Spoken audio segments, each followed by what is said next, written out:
Dear student, एक बहुत ही most important question के बारे में बात करेंगे। क्वेश्चन बहुत ज़्यादा इम्पोर्टेंट क्वेश्चन है और ये बहुत बार एग्जाम में पूछा गया क्वेश्चन है।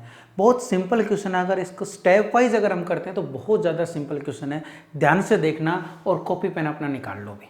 जहाँ भी डाउट है वहीं बता देना, सर यहाँ समझ में नहीं आया तभी समझा देंगे। ध्यान से देखो भी क्वेश्चन क्या है। Z1 and Z2 be two complex number such that Z1 plus Z2 का मॉडुलस किसके बराबर दे रखा है, Z1 का मॉडुलस प्लस Z2 के मॉडुलस के बराबर दे रखा है। तो कह रहा है शो दैट, क्या शो करो, argument of Z1 minus argument of Z2 किसके बराबर होगा, 0 के। अब कॉम्प्लेक्स नंबर में आर्ग्यूमेंट की बात कर रहा है तो कॉम्प्लेक्स नंबर किस फॉर्म के होंगे, पोलर फॉर्म के होंगे। किस फॉर्म के होंगे, पोलर फॉर्म के। तो लेट, मैंने मान लिया Z1 जो मेरा है वो क्या है, R1 cos θ1 plus iota sine θ2। ठीक बात है अभी। तो अगर बात करूं तो तुम बताओ Z1 का जो मॉडुलस होगा वो R1 होगा कि नहीं होगा, सर होगा। एंड Z1 का जो आर्ग्यूमेंट है वो θ1 होगा कि नहीं होगा, हाँ सर होगा, θ1 है ये भी। ठीक है, R1 cos θ1 plus iota sine θ1, ये बात समझ में आ गई। लेट Z2 में मान लो R2 cos θ2 plus iota sine θ2। तो तुम बताओ जो Z2 का मॉडुलस होगा वो R2 होगा कि नहीं होगा, होगा। एंड Z2 का जो आर्ग्यूमेंट है वो क्या होगा, θ2 होगा। इसका मतलब हमें क्या प्रूव करना है, θ1 माइनस θ2 इक्वल टू 0। कब, जब Z1 प्लस Z2 का मॉडुलस किसके बराबर, Z1 का मॉडुलस प्लस Z2 के मॉडुलस। अगर Z1 प्लस Z2 का मॉडुलस निकालना है तो इन दोनों कॉम्प्लेक्स नंबर को हमें क्या करना पड़ेगा, ऐड करना पड़ेगा। दोनों कॉम्प्लेक्स नंबर क्या करना पड़ेगा अभी, ऐड करना पड़ेगा। तो तुम बताओ Z1 प्लस Z2 को ऐड करूंगा तो क्या आएगा, R1 cos θ1 plus iota sine θ1 plus R2 cos θ2 plus iota sine θ2। ठीक बात है अभी। तो देखो अभी अंदर मल्टीप्लाई करो तो R1 cos θ1 plus iota R1 sine θ1 plus R2 cos θ2 plus iota R2 sine θ2। ठीक बात है। रियल पार्ट दोनों एक जगह, इमेजिनरी पार्ट एक जगह। तो क्या हो गया, R1 cos θ1 plus R2 cos θ2 plus इसमें से और इसमें से क्या कॉमन आ गया, iota R1 sine θ1 plus R2 sine θ2। क्या ये बात आपको दोबारा बताऊं या समझ में आ गई? अब भी तो नया कॉम्प्लेक्स नंबर आ गया है। अगर ये A है तो प्लस आइटा ये क्या है, B है। कह रहा है इस कॉम्प्लेक्स नंबर का हमें क्या चाहिए, मॉडुलस चाहिए। तो Z1 प्लस Z2 का मॉडुलस निकालोगे तो क्या बनता है, square root of real part का स्क्वायर प्लस इमेजिनरी पार्ट का स्क्वायर। रियल पार्ट क्या, R1 cos θ1 plus R2 cos θ2 पूरे का whole square plus R1 sine θ1 plus R2 sine θ2 पूरे का होल स्क्वायर। ठीक बात है। अगर ये स्क्वायर क्वांटिटी हम ओपन करते हैं तो क्या बनता है, ध्यान से देखना भी। अगर स्क्वायर क्वांटिटी ओपन करते हैं तो क्या बन गया, a प्लस बी का होल स्क्वायर। a का स्क्वायर तो R1 का square cos square θ1 plus R2 का square cos square θ2 plus 2R1 R2 cos θ1 और कोस θ2 प्लस ये भी a प्लस बी का होल स्क्वायर। तो R1 का square sine square θ1 plus R2 का स्क्वायर साइन स्क्वायर θ2। ठीक है अभी, प्लस 2R1 R2 साइन θ1 और साइन θ2। ठीक बात है। क्या ये बात आपको दोबारा बताई जाए या समझ में आ गई, सर ये तो कैलकुलेशन है, अब आगे बताओ। अब तुम बताओ Z1 प्लस Z2 के मॉडुलस की बात करें तो क्या बन गया अभी, देखो R1 का स्क्वायर कोस स्क्वायर थीटा और ये R1 का स्क्वायर साइन स्क्वायर थीटा। इन दोनों में R1 का स्क्वायर कॉमन आ रहा है कि नहीं आ रहा, सर आ रहा है। तो क्या बन जाएगा, cos square θ1 plus sine square θ1 plus देखो R2 का स्क्वायर कोस स्क्वायर थीटा 2 और R2 का स्क्वायर साइन स्क्वायर थीटा 2, दोनों में से क्या कॉमन आ रहा है? R2 का स्क्वायर क्या बनेगा? Cos square theta 2 plus sine square theta 2। ठीक बात है। अब तुम बताओ प्लस इसमें से और इसमें से क्या कॉमन आ रहा है? 2R1 R2। बेटे 2R1 R2 कॉमन आ गया कि नहीं आ गया? तो क्या बच गया? कोस थीटा 1 कोस थीटा 1 कोस थीटा 2 प्लस साइन थीटा 1 और साइन थीटा 2। क्या ये बात आपको समझ में आ गई कि नहीं आ गई? सर ये बात तो समझ में आ गई।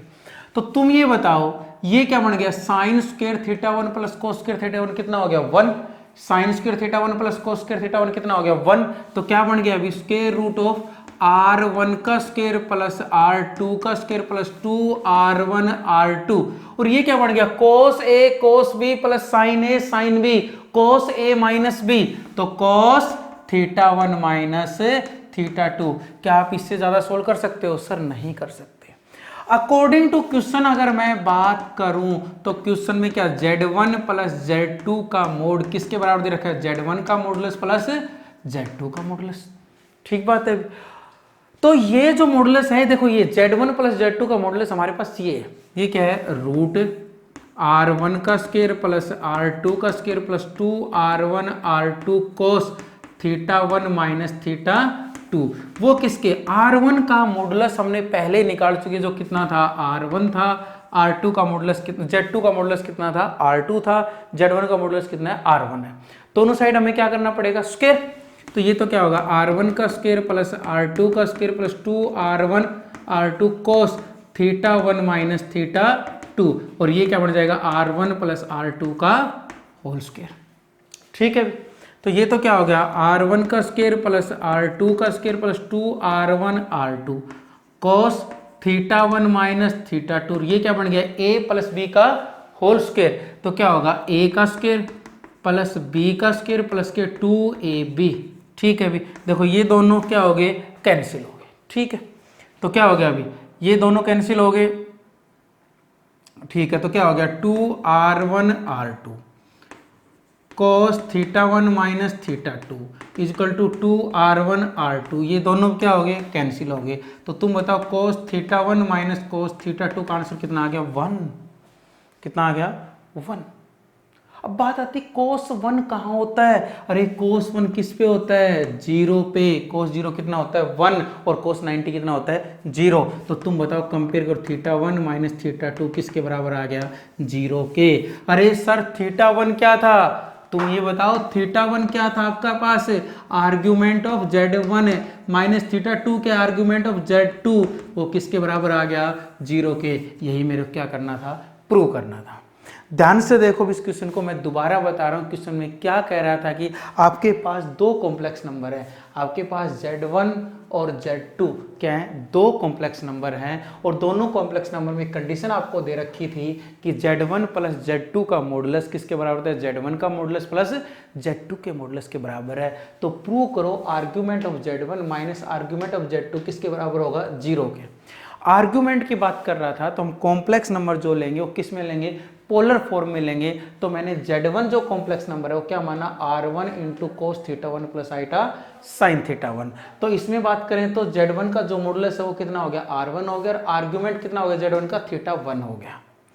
Z2 जो कॉम्प्लेक्स नंबर वो माना मैंने R2 into cos theta 2 plus iota sine theta 2। तो Z2 का जो मॉडुलस है वो तो R2 हो गया और आर्ग्यूमेंट क्या हो गया? थीटा 2 हो गया। ठीक बात है अभी? ठीक है। मैंने देखा जो मेरे को चाहिए उसमें Z1 प्लस Z2 चाहिए, तभी तो मैं उसका क्या निकाल पाऊंगा? मॉडुलस निकाल पाऊंगा। तो मैंने Z1 प्लस क्या किया? Z2 किया। ये तो मेरे पास Z1 हो गया, ये कि मेरे पास क्या हो गया? Z2 हो गया। R से मैंने दोनों के अंदर क्या किया? मल्टीप्लाई किया। मल्टीप्लाई करने के बाद रियल पार्ट एक जगह किए मैंने, इमेजिनरी पार्ट क्या किए? एक जगह। ये आइटा के साथ इमेजिनरी पार्ट हो गया, क्या हो गया?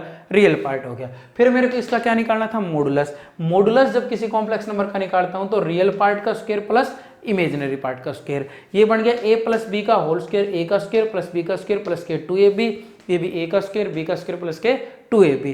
ध्यान से देखो इसमें से और इसमें से R1 का स्क्वायर कॉमन आ रहा था, इसमें से और इसमें से R2 का स्क्वायर कॉमन आ रहा था, तो R1 का स्क्वायर कॉमन लेंगे तो cos square theta 1 plus sine square theta 1, R2 square common लेंगे तो cos square theta 2 plus sine square theta 2। ये भी कितना हो गया 1, ये भी कितना हो गया 1। क्या ये बात समझ में आ गई? इन दोनों में से, इसमें से और इसमें से क्या कॉमन आ रहा है? 2R1 R2, तो cos theta 1 cos theta 2 plus sign theta 1 sign theta 2, ये आइडेंटिटी बन गई cos a माइनस बी की। ठीक बात है। उसके बाद जो क्वेश्चन ने जो दे रखा था, कह रहे Z1 प्लस Z2 का मॉडुलस किसके बराबर है? Z1 का मॉडुलस प्लस Z2 का मॉडुलस। तो मैंने Z1 का मॉडुलस तो निकाल रखा, Z1 प्लस Z2 का मॉडुलस निकाल रखा था। Z1 का मॉडुलस R1 था, Z2 का मॉडुलस क्या था? R2 था। मैंने दोनों साइड क्या कर दिया? स्क्वायर कर दिया। स्क्वायर करने के बाद ये क्या बन गया? a का स्क्वायर प्लस b का स्क्वायर प्लस के 2ab। ये दोनों कैंसिल हो गए, ये दोनों कैंसिल हो गए, तो cos थीटा 1 माइनस थीटा 2 का आंसर कितना आ गया? 1। और हमें ये पता था cos 1 किस पे होता है? 0 पे। cos 1 का होता है 0 पे। इसका मतलब थीटा 1 माइनस थीटा 2 का आंसर कितना आ गया? 0। और थीटा 1 क्या था? आर्गुमेंट ऑफ Z1, और थीटा 2 क्या था? आर्गुमेंट ऑफ Z2, जिसका आंसर कितना हो गया? 0 हो गया। यही हमें क्या करना था? प्रूव करना था। बहुत इंपॉर्टेंट क्वेश्चन था, नहीं समझ में आए तो मेरे को जरूर बताना। ओके भाई, मैं दोबारा से आपसे वही क्वेश्चन पूछ रहा हूँ कि पोलर फॉर्म में क्वेश्चन को कैसे कन्वर्ट करेंगे, पर क्वेश्चन मैंने चेंज कर दिए दोनों। इस क्वेश्चन को और इस क्वेश्चन को किस में बनाना? आपको पोलर फॉर्म बनाना है। आप कहोगे सर ये तो पोलर फॉर्म में नहीं, ये पोलर फॉर्म में नहीं है। क्यों? क्योंकि एंगल बराबर नहीं है। पहले क्वेश्चन की बात करें, 5/2 cos 300 प्लस आईटा साइन 330। बात ये सर cos पहले है, आईटा के साथ साइन है, वो बात तो सही है, पर एंगल भी तो बराबर होने चाहिए। एंगल बराबर नहीं है सर। कर लेंगे बराबर, करो तो सर। 5/2 इसको हम cos 360 माइनस 60 लिख देंगे प्लस आईटा साइन 30 है, तो ये क्या बन गया? 5/2। ये क्या बन जाएगा अभी? cos 60 plus आईटा sign 30। अरे अब भी सारा एंगल बराबर नहीं, छोटे एंगल तो हो गए पर दोनों एंगल बराबर नहीं हुए, तो क्या करोगे? सारा एंगल बराबर नहीं हुए, 90 का फैक्टर लगाते, 90 का फैक्टर करते, कोस किस में चेंज हो जाएगा? साइन में। 90 का फैक्टर भी नहीं लगा पा रहे, एंगल भी बराबर नहीं हो रहे, तो पहले इसको कार्टेशियन फॉर्म में बनाओ। तो कार्टेशियन फॉर्म बनाएंगे तो क्या बनेगा? 5/2 cos 60। cos 60 क्या होता है? 1/2, और साइन 30 भी कितना होता है? 1/2। क्या ये बात समझ में आ गई? अब तुम बताओ, एंगल बराबर करने के लिए मैं 2 को √2 इंटू √2 लिख सकता हूं प्लस आईटा, 2 को √2 इंटू √2 लिख सकता हूं। हाँ सर आप लिख सकते हो, लिख सकते हो। तो बेटे √2 तो क्या आ गया? कॉमन आ गया, और एक √2 मैंने अंदर छोड़ दिया, क्योंकि साइन और कोस 1/√2 पे क्या होते हैं? बराबर एंगल पे होते हैं। हाँ सर ये बात तो सही है। तो क्या बन गया? 5/2 ये क्या बन गया? cos π/4, और ये आईटा साइन π/4, और ये क्या आ गया? आपकी पोलर फॉर्म हो गया, जिसका आर्ग्यूमेंट कितना हो गया? π/4, जिसका मॉडुलस कितना हो गया? 5/2√2। दोबारा देखना क्वेश्चन क्या था? क्वेश्चन ये था कि 5/2 cos 300 प्लस आईटा साइन 30 को किस में बनाना था? आपको पोलर फॉर्म में बनाना था। जब पोलर फॉर्म में बनाने लगे तो सर कोस की जगह कोस है, साइन की जगह साइन है, ये बात तो सही है, पर सर दोनों का एंगल बराबर नहीं है। एंगल 300 है, इसको थोड़ा सा चेंज किया मैंने तो 60 पे आ गया। क्या 360 माइनस क्या लिख दिया? 60। अब भी कोस की जगह कोस है, साइन की जगह साइन है, अब भी एंगल बराबर नहीं हो रहे। 90 का फैक्टर लगाता हूं तो कोस की जगह साइन आ जाएगा, साइन की जगह कोस आ जाएगा, वो भी नहीं लग पा रहा। तो पहले किस में बनाया हमने? कार्टेशियन फॉर्म में। यहां तक जो क्वेश्चन था वो किस में था? कार्टेशियन फॉर्म में। और कार्टेशियन फॉर्म से मैं किस में बना रहा था? पोलर फॉर्म में। तो मैंने देखा 1/2 पे तो एंगल बराबर नहीं होते, पर साइन और कोस के एंगल 1/√45 पे होते हैं। तो अगर 1/√2 होता तो हमारा काम चल जाता। तो 2 को मैंने √2 में तोड़ दिया, √2 एक √2 क्या आ गया? कॉमन आ गया, और एंगल क्या बन गया? π/4। यही मेरे को चाहिए था, किस में कन्वर्ट हो गया? पोलर फॉर्म में। जो अगला इसका पार्ट है वो क्या है? साइन 120 माइनस के आईटा cos 120, इसको पोलर फॉर्म बनाओ। सर ये तो बिल्कुल गड़बड़ काम है। क्या सर? यहां कोस चाहिए था, यहां साइन चाहिए था। साइन की जगह कोस है, कोस की जगह क्या है? साइन है। साइन की जगह कोस, कोस की जगह साइन, तो क्या करेंगे? 90 का फैक्टर लगाएंगे, तो क्या बन जाएगा? साइन 90 प्लस मैं 30 लिख दूं, कोई दिक्कत नहीं। साइन 90 प्लस क्या लिख दूं 30 लिख दूं, कोई दिक्कत नहीं है। ठीक है भी, इसको मैं क्या लिख दूं भी माइनस के आइटा कॉस 90 प्लस 30, कोई दिक्कत है या नहीं आपको? कोई दिक्कत नहीं है सर। ठीक है, ये बात समझ में आ गई। तो क्या बन गया भी ये क्या बन गया cos 30 साइन 90 प्लस 30, 90 कौन से क्वाड्रेंट? सेकंड क्वाड्रेंट में, और सेकंड क्वाड्रेंट में cos क्या होता है नेगेटिव, सॉरी सेकंड क्वाड्रेंट में साइन क्या होता है पॉजिटिव, तो आएगा पॉजिटिव। 90 के फैक्टर में लाइन कौन सी वर्टिकल, एंगल क्या होगा चेंज, साइन किस में चेंज हो गया कॉस में। या 90 प्लस कौन से क्वाड्रेंट में चला गया सेकंड में, सेकंड में साइन क्या होता है पॉजिटिव, और लाइन कौन सी थी वर्टिकल, एंगल चेंज होगा तो साइन किस में चेंज हो गया कॉस में। Plus minus iota cos 90 plus 30 कौन सा क्वाड्रेंट? Second quadrant. cos क्या होता है नेगेटिव, तो नेगेटिव नेगेटिव क्या हो गया पॉजिटिव, लाइन कौन सी वर्टिकल, एंगल क्या होगा चेंज, तो क्या हो जाएगा साइन 30। ठीक बात है। अब अगर आपको कार्टेशियन फॉर्म बनाना होता तो एंगल की वैल्यू रखते, पर हमें कौन सी फॉर्म में चाहिए पोलर फॉर्म में, तो साइन cos 30 की वैल्यू कितनी होगी √3/2 प्लस आइटा साइन 30 की वैल्यू कितनी होगी 1/2। ये तो क्या हो गया आपकी कार्टेशियन फॉर्म होगी, पर हमें किस में बनाना है पोलर फॉर्म में बनाना है। तो क्या लिखोगे cos 30 का होता है π/6 पे प्लस आइटा साइन π/6, ये आपकी क्या होगी पोलर फॉर्म हो गई, जिसका मॉडुलस तो कितना हो गया 1, क्योंकि बाहर कितना है 1, जिसका मॉडुलस कितना हो कॉम्प्लेक्स नंबर का 1, और जिसका आर्ग्यूमेंट की बात करें तो कितना हो गया π/6। ये तो पोलर फॉर्म होगी। ये क्या होगी कार्टेशियन फॉर्म। इसको लिखते आगे तो 1/2 कॉमन लेते, √3 प्लस आइटा आपका क्या होता आंसर होता। क्या ये बात आपको समझ में आई कि नहीं आई? ध्यान रखना भी, अगर साइन की जगह कोस आ जाए, कोस की जगह साइन आ जाए तो 90 का फैक्टर काम होता है। ठीक है, प्लस माइनस में दिक्कत हो तो क्वाड्रेंट के साथ जाएंगे। ठीक है, अगर एंगल ही बराबर नहीं हो रहे तो पहले कार्टेशियन फॉर्म बनाएंगे, फिर ऐसा एंगल फाइंड आउट करेंगे, ऐसी वैल्यू फाइंड आउट करेंगे जिसमें एंगल क्या हो जाए बराबर हो जाएं। ऐसे करके हम किस में बनाएंगे पोलर फॉर्म में बनाएंगे।